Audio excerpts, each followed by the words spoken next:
So today I want to focus on any lingering questions from the rest of 4, and then I want to get into 5.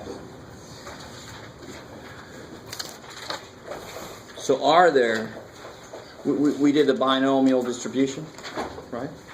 That's the last thing we did. And before I forget, this book uses interesting notation for binomial distribution. They use this notation. This stands for a binomial distribution, n trials, and that's the probability of success. So if I said B 11 0.7, what do you know? Yeah, 70% chance of success. So what's the chance of failure? 0.3. And of course, I don't have to list that because once you know one, you know the other one. And of course, I know that whatever this is, if it's flipping a coin or something, I'm going to do it 11 times. Cool. I like it. So this is kind of a concise way of writing the situation. So what does N and P represent? So N pretty much always represents the same thing. What does N represent? The number of things. So it could mean the number of things in a sample, the number of trials in a binomial distribution. So it's a beautiful letter to use for that. Right? How do you get 0.3? If the probability of success is 70%, the probability of failure has got to be the rest, 30%. I like it. All right, cool. So I just want to make sure you understand, if they show you in the book B11, 0.7, don't freak out. It's just the same as them saying N is 11, P is 0.7. I like it. So here, off of this, just a little review. Can you guys tell me, oh, look at that, somebody who can write. Probability for this, for B 11, 0.7. Can you tell me the probability that X is 9? Take this away because I'm jealous of this person. Showing off. Look at that showing off. You know how long it would take me? It would take me half an hour to write it that nice. I joke myself before you can.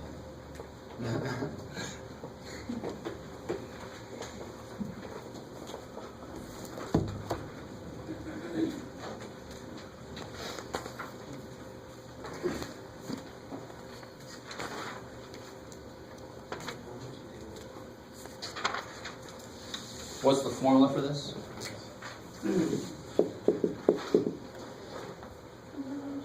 Yeah, so in general it's n choose x, p to the x, q to the rest. So I got 11 things. I want to choose 9 of them to be a success. So how many successes do I have? How many of these do I have? How many of these do I have? 9. I got 9 of those. So how many failures do I have? You can do it, Jeff. Who? 2. I only have 11 things, right? So if 9 of them are successes, 2 of them must be failures. So this is the one we focused on before, was this formula. So we're going to do this, and then I'll show you how to shortcut it in what the textbook tells you is the shortcut. I really want you to remember, what did I say? I said, you must use this formula when I ask you these questions. So this is a formula that you can have on your formula sheet for the next test, for example. So can you guys do that?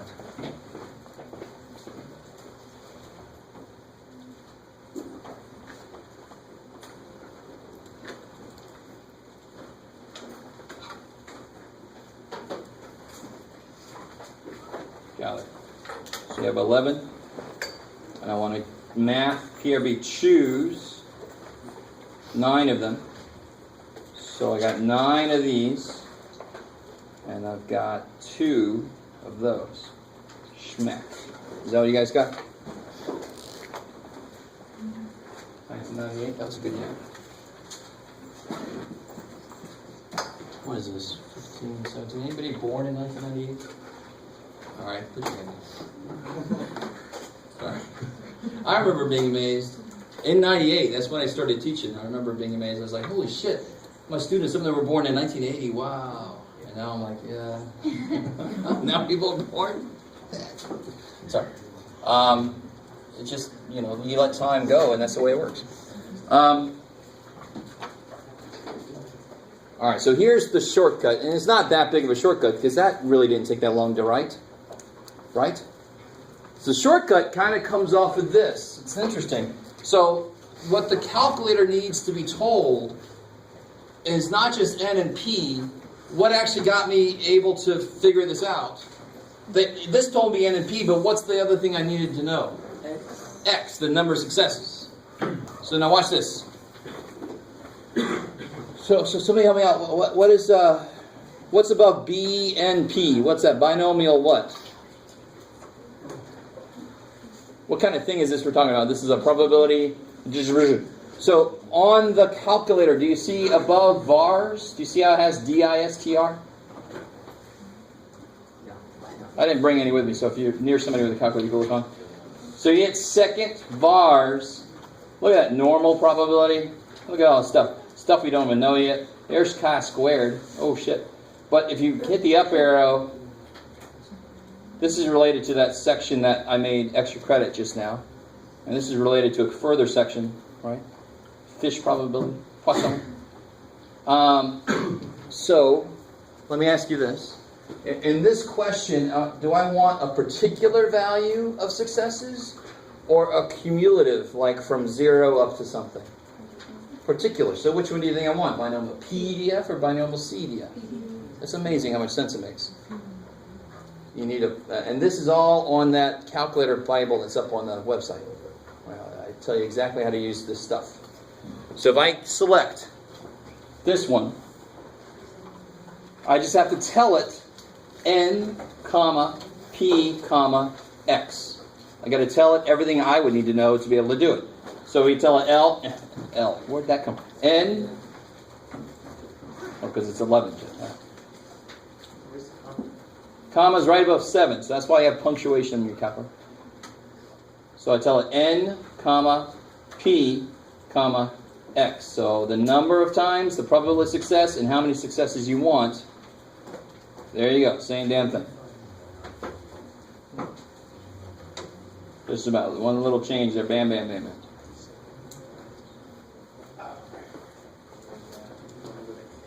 I've actually never seen it different. That's very interesting. I like that.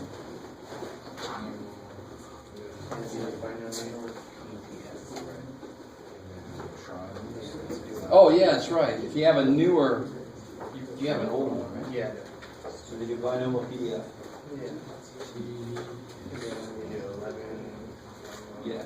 And you're 11. Yeah, exactly. 0.7. Probably success is 0.7. Oh, okay. So it's 11, P, X, which is 9. They're successes. 9. If you have one of the newer ones, if you have a skinny calculator that I'm jealous of, when you hit binomial PDF, it's going to come up with a little screen that says, what did it say? It said, what's your trials? How many trials? It's still N, P, X. They just tell you what they are. Everybody decent with that. You actually don't have to be able to do that to pass this class. You never have to do this, ever. But it's nice to be able to check your work. Plus, I'm never going to give you a problem that has you doing like 18 of the same formula. That's just busy work. That would be crazy. But if I want to know what's the probability that X was less than or equal to 9, if I want to do that by hand, I could either be not as smart about it. I have to do the probability of 0 plus the probability of 1 plus the probability of 2 up to 9. You with me? Or I could do 1 minus the probability of 10 and the probability of 11, because that's the opposite of less than 9. But let me show you how to do this. In the calculator would be this, binomial CDF 11.79. So when you choose the C option, it always goes from 0 up to the number you put in. So if I want to know I have at most 9 successes, that's how I would do it. So if I go back in, and I go to distributions, and I go up to binomial CDF, and I put 0.79.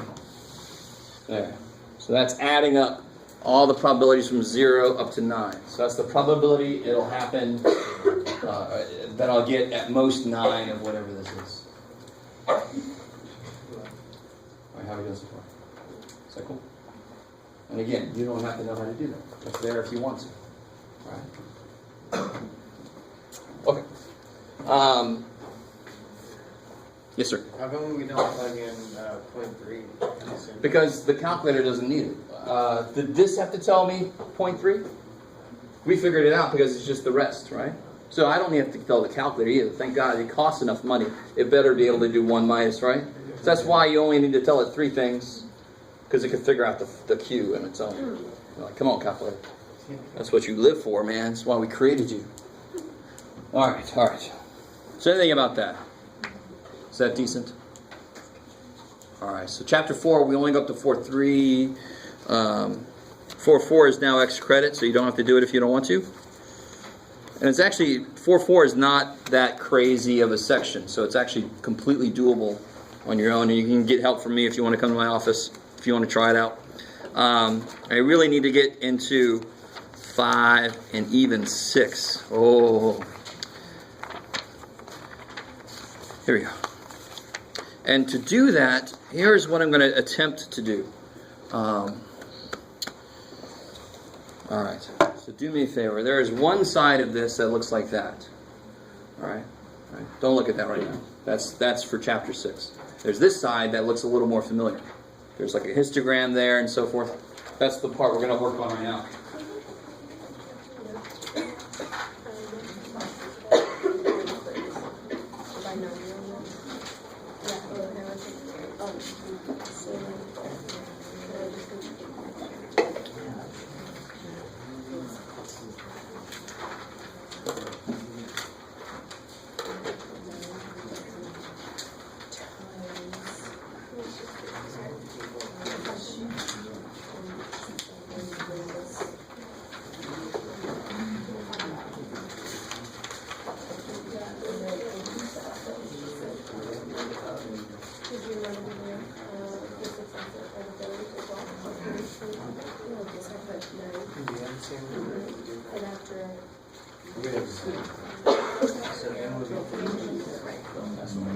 Yeah. Oh, I see. So many missing up here. Probability of success will be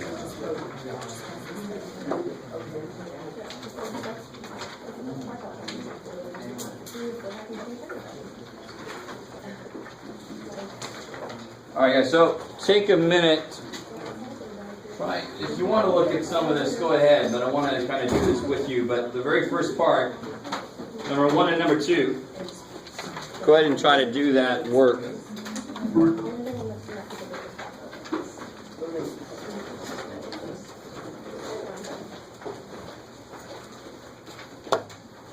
This is just using the exact same formula we just used, right? Number 2 will be interesting. I want to see if you guys can handle that by hand.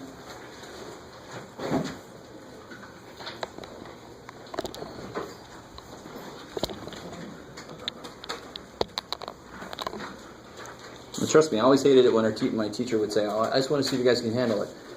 At least I don't do that to you on a test. I had teachers that would give us a problem. We're like, "What was up with that problem?" And he's like, "Oh, I just wanted to see what you would." No, it was the weirdest shit in the world. So at least I do that to you, not on a test. See if you can handle number 2.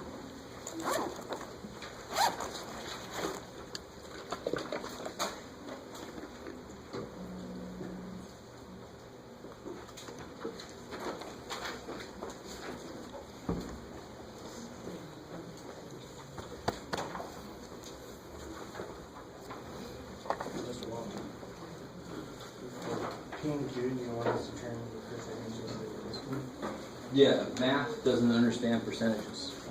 Math wants the real number.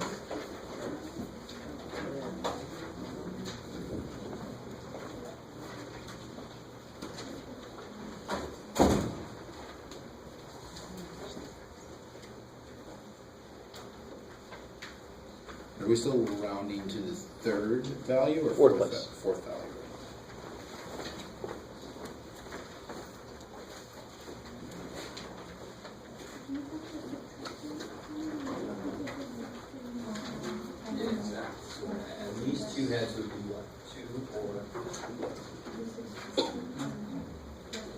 least 2 mean? What's at least 2 mean? It doesn't just mean 2, it also means what else? So 1 is not at least 2.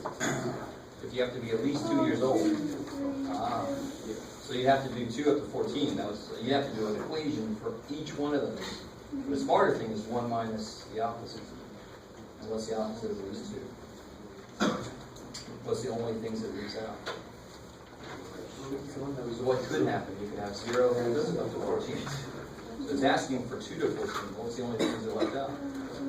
So if you calculate those and subtract it from 1, you know the answer, because it'd be 1 minus the opposite. You just have to do 2 equations. Hold it together. So this is like for hand. You said they would have to do for At least.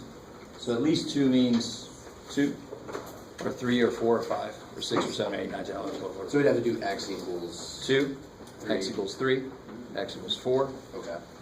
Or if you're smart, you can do 1 minus the opposite. Because what's the opposite of at least 2? What's the only things it leaves out? 1 and 0. 1 and 0. So if I calculate 1, calculate 0, add those up, subtract it from 1, that's my answer. If you calculate the opposite probability, 1 minus that is the question, right? So the probability of something equals 1 minus its opposite. So if you calculate the opposite of something and then subtract it from 1, you get back to what they're actually asking for. So, please tell me this number. Oh, that's right, it's got stuff on there. So the things that can happen are 0, 1, 2, up to 14, right? So part B, number 2 is asking for this. So you could do that. You could do an equation for 2, an equation for 3, x equals 4, x equals 5. Do the whole equation each time. Or you could do 1 minus the only things it leaves out.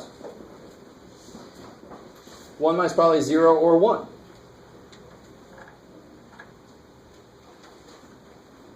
All right. All right.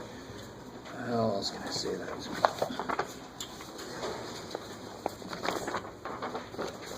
All right. Let me think. So if I have an event, A, and an opposite of that event, A opposite, how are they related? Always. How are they related? Yeah, the probability of the something is 1 minus its opposite, right? Is everybody cool with that? So if the probability it's going to rain today is 1% chance, what's the probability it's not going to rain? 99% chance. So we intuitively know this. Now you just got to realize that there's more to it than just 1 and 99%. There's a lot more to it. If they ask me to do a problem that's got way too much work in it, screw them. Let me do the opposite of it. So at least 2 is the opposite of 0 or 1. That's the only stuff that at least 2 leaves out. Because what would I get if I take the probability 0 plus the probability 1 plus the probability 2 all the way up to 14? What must they all add up to be? 100%. 100% or 1.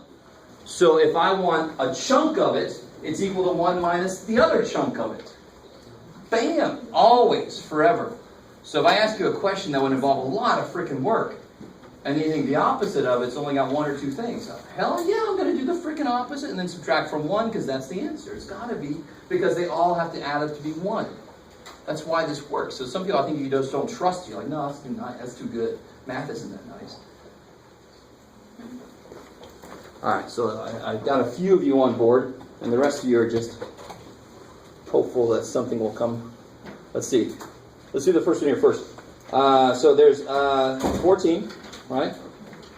It's a fair coin. So we got 50% chance of heads or tails. So exactly 9 heads. What would that formula look like? 14 times 0.5 to the 9.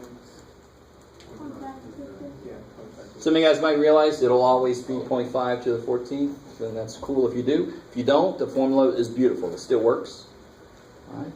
So there is a quicker way to write that, but you don't have to. And when you plug it in the calculator, what do you get? 0.1222. 2. I like it. So like a 12% chance, just about a little bit more than 12% chance that if you flip a coin 14 times, you'll get 9 heads. Right? So the probability of at least 2 heads should be pretty big. Right? If I flip a coin 14 times, I should get at least 2 heads very often. Does that make sense? If I get no heads or 1 head, that's kind of a little bit weird. Right? So first off, let's figure out what's the probability of 0 and what's the probability of 1. So how do you do the probability of 0? So you got 14.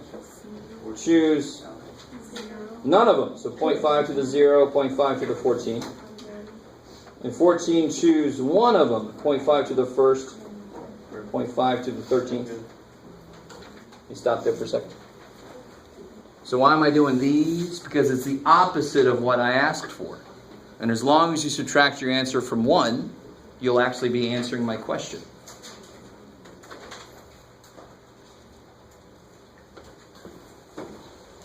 So I don't know. Let's see. Once you plug those in, for this one I'm going to get something very, very tiny. Yeah. For this one I get like 6.1 blah, blah, blah, 10 to the negative 5th. And it looks like this on your calculator, if you have your calculator with you.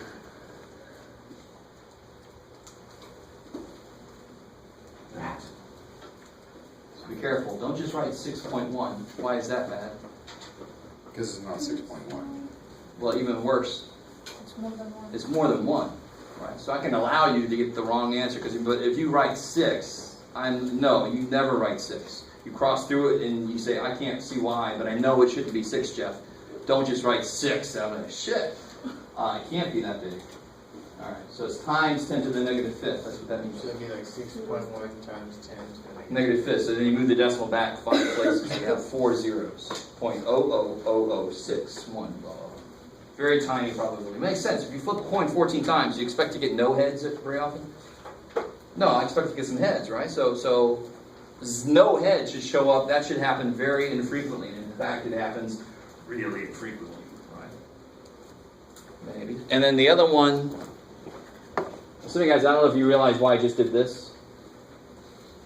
14 choose 0 is 1. Anything to the 0 power is 1. So then the only thing that's actually something is 0.5 to the 14th.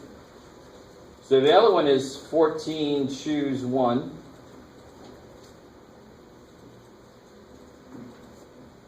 Times 0.5 to the first, 0.5 to the 13th. So it's going to be 14 overall. So you should have gotten this for the second one. Is that anybody who did it? Is that what you got? Yes.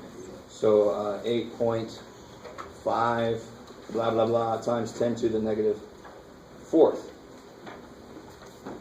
So what I would do is this. I would say that, let me see what I can do, plus the other one. So now I get that. Something very tiny. And then what's 1 minus that? And then here's something nice, just to remind you guys. So this is where I added them together. Is that cool? I added 0 or 1. So that's the probability of 0 or 1. Now if I do 1 minus that, I'm going to get the opposite, which would be 2 or more. So 1 minus second negative to get A and S, because that's the temporary memory. It holds the last thing that showed up on the screen. And I get 0.9991, basically. Don't worry, I'll bring this back in a second. Become a 9. All right.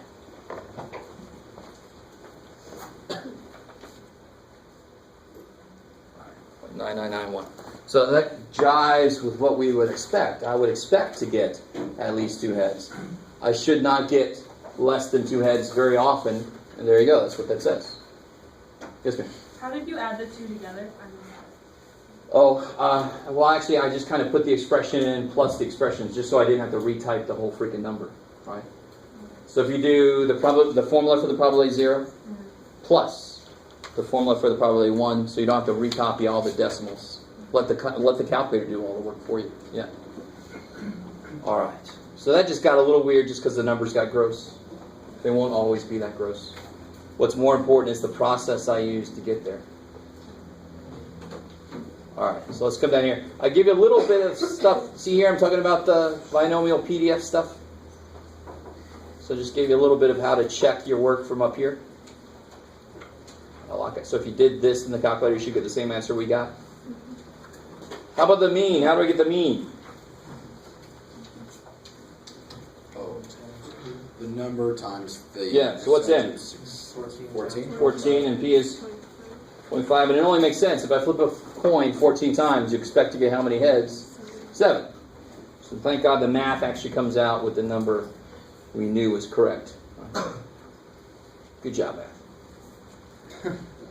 Now this formula I gave you last time, and I actually showed you one, is square root of NPQ. So the variance is n times p times q. The most beautiful formula for variance yet. You don't have to make a little table or anything. So it's 14 times 0.5 times 0.5. 3.5. Yeah, half of 7 is 3.5. So how do you get the standard deviation? Square root it. Square root.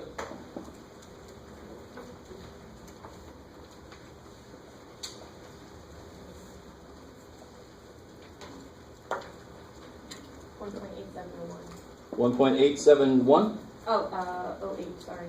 No, you're fine. 1.871. Cool. Always take that at least 3 places out. All right, how are we doing so far? I mean, that's just a little review because we talked about those 2 formulas before. You guys okay so far? Now I can get a feel for when should I be freaked out? At what point should I be freaked out? Because we talked about it before, like if I flip a coin 500 times, how many heads would you expect me to get? If I flip it 500 times? 250. But you actually wouldn't expect exactly 250. You expect somewhere close to 250. So does everybody see what I mean when I do this? From something to something. So now I can actually get a feel for that. If I go for the mean down 2 steps and I go from the mean up 2 steps, that actually tells me the minimum and the maximum I expect to get. And why does it make sense that using that's going to do that? What's the standard deviation tell you? The standard deviation is the step. It is the step, but what's the standard deviation tell you? The distance from the mean. The distance from the mean to the data points on average, right? So if I go out on average, all the data points are that far away. So I should actually catch a decent amount of the data just doing 1 step out, possibly, right? We'll talk more about it, unless it looks really freaky. If I take 2 steps out, if it's a normal distribution, I capture 95% of the data. We'll talk more about that later. But it kind of should make sense. If I take 2 standard deviation steps out, I should capture a lot of the data. So how much data is outside of them? Not much. So that would be unusual. So that's why it makes sense. If I go down 2 steps and up 2 steps, that is what I call usual. This is what I expect to happen. Anything outside of there is unusual. It won't happen very often, so we call it unusual. So just kind of, this idea further solidifies what statistics think of as unusual.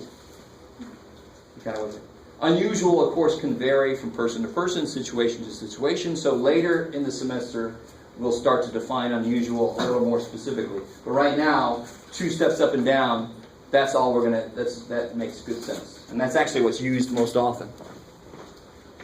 So what is the mean minus 2 of these? 7 minus 2 of these. 3.285. 3.258? And then this would be 10.742. 42. Yeah. All right. Good. So if I flipped the coin 14 times and I got 11 heads, is that technically unusual? You could do it. What's the maximum expected number of heads? 10.742, so like 10, right? Because you can't get 10.7. I want to see try. So if I got 11 heads, is that technically unusual? Yes, because it's more than the maximum I would expect. It's that simple, right? This formula kind of gives you an idea of what's the lowest I would expect and what's the most I would expect. So going back to me picking on Shaquille O'Neal, if he took 20 free throws and he made 18 of them, that would be unusual, right? Sorry if you like him. He's all right. He's just on the wrong team, like I said. Okay. Maybe. Okay. So here's what's going on. So remember this calculation we did? So if we did this calculation for every possible for 0, 1, 2, here's a table of all those values. And see for 9, there's 0.122. That's basically what we got, right? This table just happened to round into 3 places, right? Another table is going to go to 4 places. We stop there. So remember what we got for 0? We got this, which there's 0 plus just means it's so tiny, but it's not 0. If I round this one, this is like 0.0008. If I round it to 3 places, won't it be 0.001? So there's that number. So that's what all of them would be if I calculated for each one. So when I plot it like a histogram, I get that. Does that look normal? Hell yeah, it looks very normal, actually. Starts off low, climbs nicely, gets to a peak and exactly perfectly symmetric. And why is it exactly perfectly symmetric? What is it about this problem that made that happen? 50% chance, right? If it was 40% or something, it would be a little skewed one way or the other, but it might still be close to normal. So another section in the book, there's so much today I'm going to say later. So later we're going to solidify what it means for a binomial distribution to be close to normal. Let me say that again. This is a binomial distribution, right? Not just because I'm saying so, but because it was a coin. How many outcomes are there when you flip a coin? 2. And we did a certain number of trials, 14. And there's a certain success and failure rate. Totally binomial. But it's approximately normal, isn't it? All right, so that's going to mean something later this semester. We're going to be able to do more with something that's approximately normal, and if it isn't. So without doing the work, you can now just look at the values from the chart. What's the probability of at most 6 heads?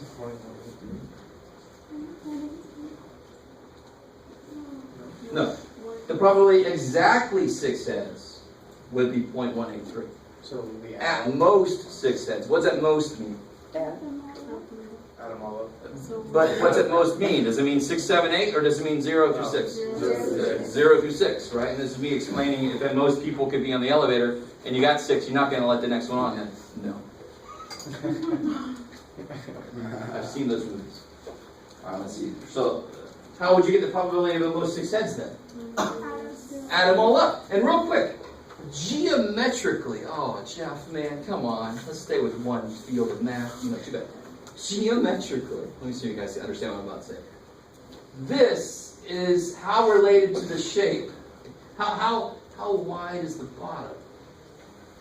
You get it. What is this? Is it 3? Is it 4? What is this? 3.5, of course, right? You kind of with me? And this is 4.5. So how wide is this? 1. And how tall is it? So what's the area of this rectangle? Yes, you do. 1 times 0.061 is 0.061. So the probability, here's the main idea that's getting us into this next section. If I draw a probability distribution, then probabilities of events, like from this to this, will relate directly to the area that I capture between those two things. So the probability from 0 to 6 is the area that I capture. So if the shape I'm dealing with, if I have something called a uniform distribution, that's going to be like this.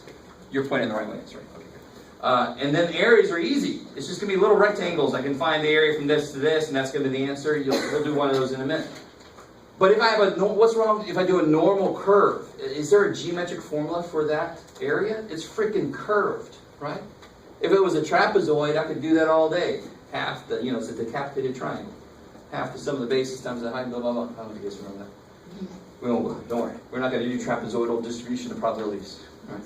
But if I have a normal curve, you actually need some calculus to figure that out. Believe it or not. So we're not going to teach you calculus, don't worry. Somebody's already done all the calculus for us. We're going to just use a chart with all the figured out areas later. All right. That's a Z-score chart, yeah. So, let's see if we can keep going here. So what is that probability if you add those all up? 43.95. Sorry, do it again? 395. Be sure to hold on to this handout, because we will be coming back to it later this semester. Just want to say that. Don't let this get out of your... Because we're going to do this stuff later too. The stuff on the back. Do you see how the probability is connected to the area? Maybe so, Jeff. You just said this problem is relatively easy, blah, blah, blah. What must the area of the whole thing be? What will the area of all of it be? It has to be 1, because all the probabilities have to add to be 1. Bam.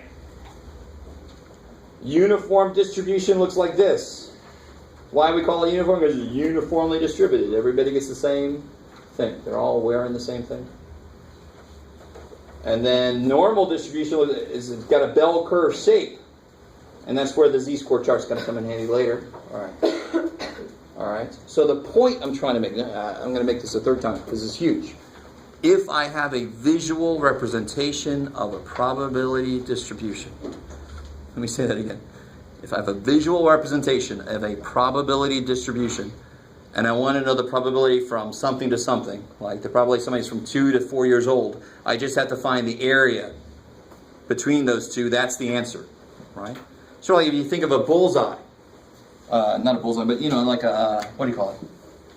Obviously, a dart board. There it is, Jeff. Right? And you throw darts at it.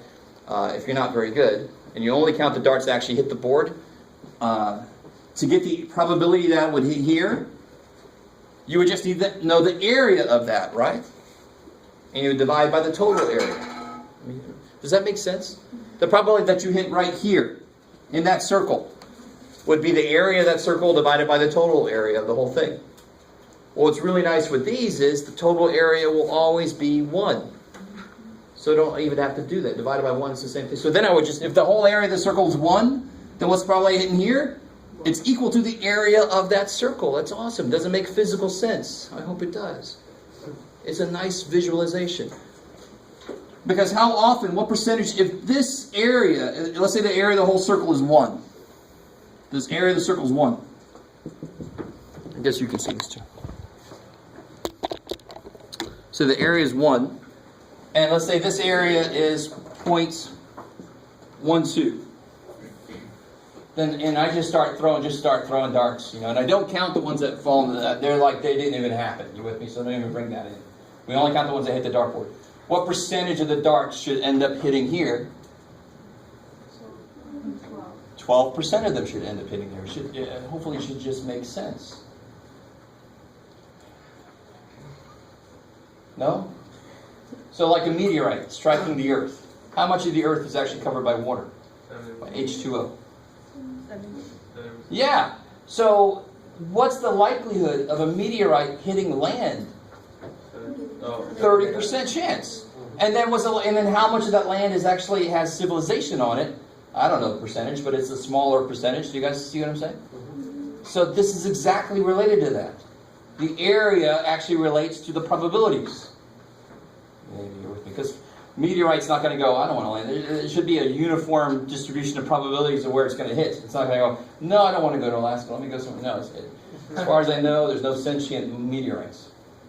That would suck. That would really hurt. Sorry.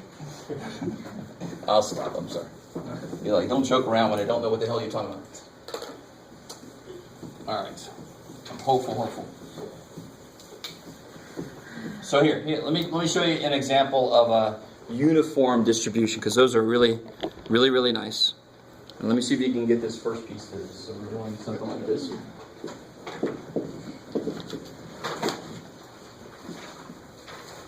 So that what that means is, say from 1. Chapter 5. Yeah, this is actually section 5.2, I think.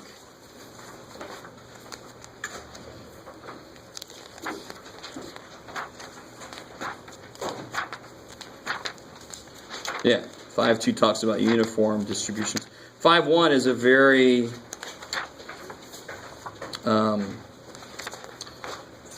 well, it actually does a little bit what we're going to do now, so I'll just say I'm in 5.1. 5.2 gets a little more deeper into this. Somebody help me out. Viva, so it's uniform, so nobody's more probable than somebody else. And one difference between this and the histogram is, in this whole thing, this is a continuous distribution. Which means, for example, I can have stuff like 9.87, so forth. So this is some kind of measurement. The smallest thing was 1 and the biggest thing was 11, and everything in the middle could happen. And it's uniform, so you got the same chances that you're in here as you do that you're in here, as long as it's the same area. So this is what I'm getting at. How tall does this have to be, considering that the area of this should be what? Well, Area's got to be 1 for this to be a valid probability distribution. So how tall does it have to be?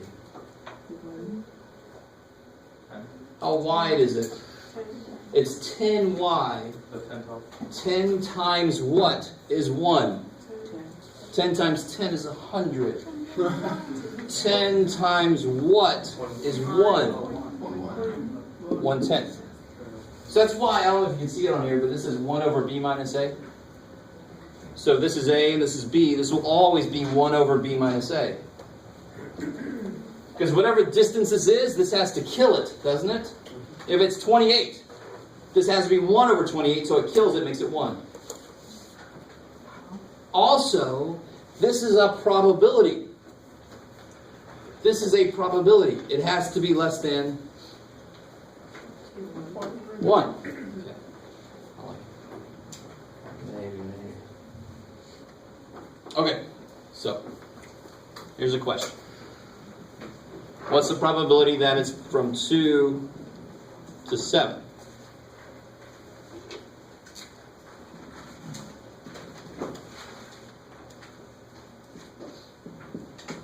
So another way to say that is, what is the area of the rectangle from 2 to 7 with that height? it'd be 1 and 5. Every 50%. So how far is it from 7 to, how far is this? 5. Times how tall is it? Or 10. Yeah. So 50% chance. Because from 2 to 7 is exactly half of the whole thing, right? You let that sink in. So again, if I was just throwing darts at this, there's a 50% chance darts would happen in here. Because it's 50% of the total area. Alright. Don't let this be a big deal. This is the part that's not that bad. Let this be not too bad.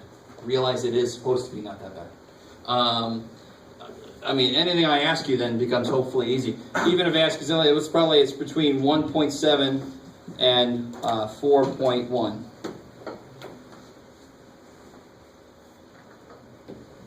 So we'll get the idea. Yeah, how wide is it? 2.4. And how tall is it? 1/10.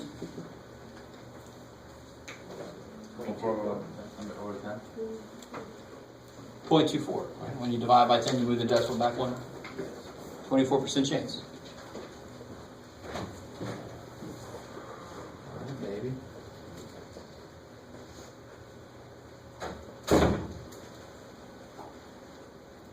So let me say it this way. I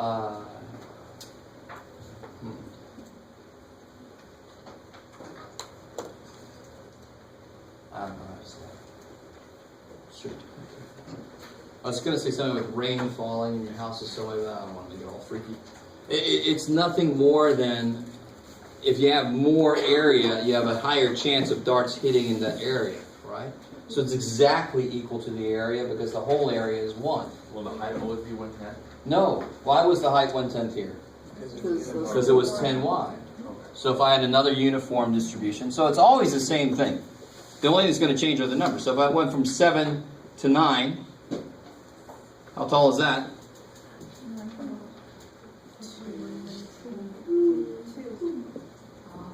Why has it got to be 1/2? Because now the area of that whole thing is 1. The total probability is 1.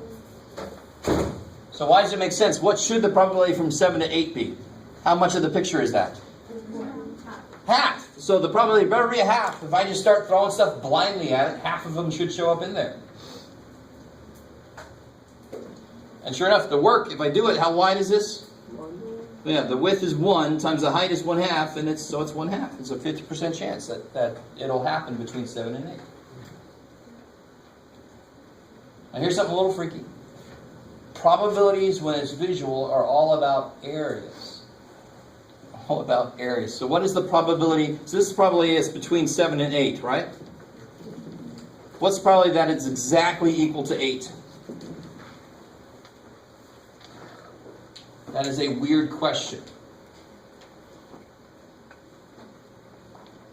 So that would be, what's the probability? It's this. 0. Beautiful, because what's the area of a line? 0. I like it. Okay. Stop there for a second.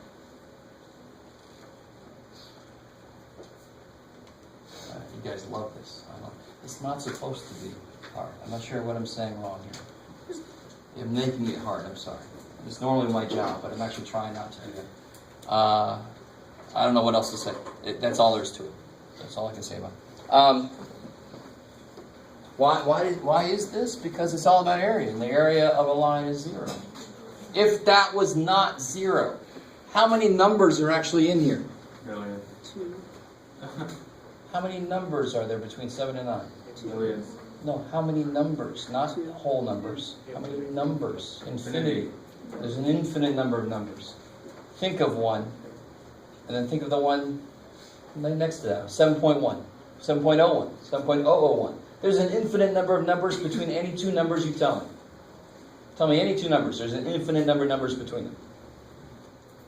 All right, stop, Jack. I'm sorry. So that's why any single digit has to have a probability of 0. And the real picture is, well, what's infinity? What is infinity? Besides an 8 that got tired. What's infinity? It's a process. You just keep going forever. There's no number that's the biggest number, right? So, to tell you honestly, and I remember when I first learned this a million years ago, I asked my teacher, it can't be 0 really, because you're adding them up and it's coming out to be something. It can't be 0. And it's actually something, has anybody ever heard of the word iota? There's an iota's chance. There's the iota meaning very small. So iota, or, iota bank, so that's why I go oh God, Jesus. Yeah, this is why it's so good that you're a teacher, not a comedian. Iota is like the smallest positive number. And it's sort of related to infinity, which is supposed to be the biggest positive number. It's not really, it's just a process. So there is no smallest positive number. Give me the smallest positive number you can imagine. Whatever you're thinking, cut it in half. So you're wrong. Do you see what I'm saying? It's a process. Give me the biggest number you can imagine. Now raise it to itself. See, there's a bigger number. So they're very similar. So that's actually the answer there would be an iota. But for us in general, it's going to be 0. We're just going to say it's so close to 0 and call it 0. Okay. All right. So uniform. In fact, any distribution, it just relates to the area. So let me see if this helps at all. So if I had a triangular distribution, let's say it goes from 1 to 3, and this is going to help. What would the height have to be to make this an area of 1? Let's see if you guys can do that. This is all about geometry. What's the area of a triangle? 1/2 base times height. What's the base? 2. So what's the height got to be to make this area? Yeah, the height's got to be 1 to make the area 1. All right, cool. So if I want to know, what do I say? If I want to know the from 1 to 2, if I wanted the probability that is from 1 to 2, I would just find that area. Well, now it's just finding the area of a triangle, right? So if the shape of the distribution is a geometric shape I know pretty well, then probability questions just become area questions. In fact, to be honest, they always do. How many of you guys have taken calculus again? So you know that the integral is the area. So when I have a funky ass shape, I just take the integral, that's the area. All right, let me come back. The rest of you guys, what the hell, stop doing it. It's always area, it's just that if my shape was like this, wah, I don't know an area formula for that shit. Thankfully, that's what calculus does. We don't have to learn calculus, we're just going to use the results. So here, how would I do this?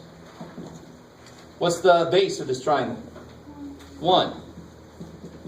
What's the height? 1. So what's the probability from 1 to 2? 1/2, 50%, which makes sense because I just shaded in half the triangle, right? If I put it here, you would just figure out the base times the height. I mean, it's nothing amazing, nothing crazy, nothing awesome. Just very straightforward. Find areas. So let uniform distributions be easy. And just to complete the picture for uniform distributions, what do you think the average is of this one? What's your gut tell you the average should be? If it goes from 7 to 9, the average should be 8. They're all equally likely, so the average should be the average of the endpoints. That's awesome. So in general, for a uniform distribution, so it uses these symbols for uniform distribution. It uses those symbols. So that would be for this, A to B. And the height would be 1 over B minus A. Stop. That's what we've been doing for these. The mean is really nice. It's just the average of A and B. That's awesome. That's the mean. The average of A and B. Now, if it's shaped some other way, it depends on what the shape is. The standard deviation, let me see if I remember this. Let's look at it, Jeff, because it's been a while. Yeah, there it is. Okay. B minus A squared over 12 square rooted. We won't do the whole derivation. And in fact, this is not that big of a deal to me. It's just the formula. You can plug stuff in. There's a few homework problems related to this. Yeah? Is B minus A square rooted or is the whole thing square rooted? The whole thing is square rooted. I'm sorry, square rooted, but only B minus A is squared. So are you asking? Yeah. Only B minus A is squared. So for this one... Why is it 12? Oh, it comes out in the derivation. Oh, okay. And actually, I'm going to show you some derivation. In fact, wait a minute. Is it this one I've got? Did I bring it with me? No.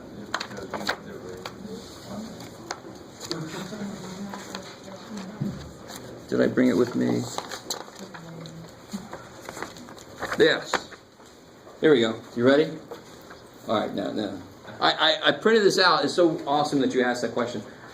And I keep saying I can't do this. And I know some of you guys are taking calculus, and this is not my job to teach you calculus, so I'm not going to.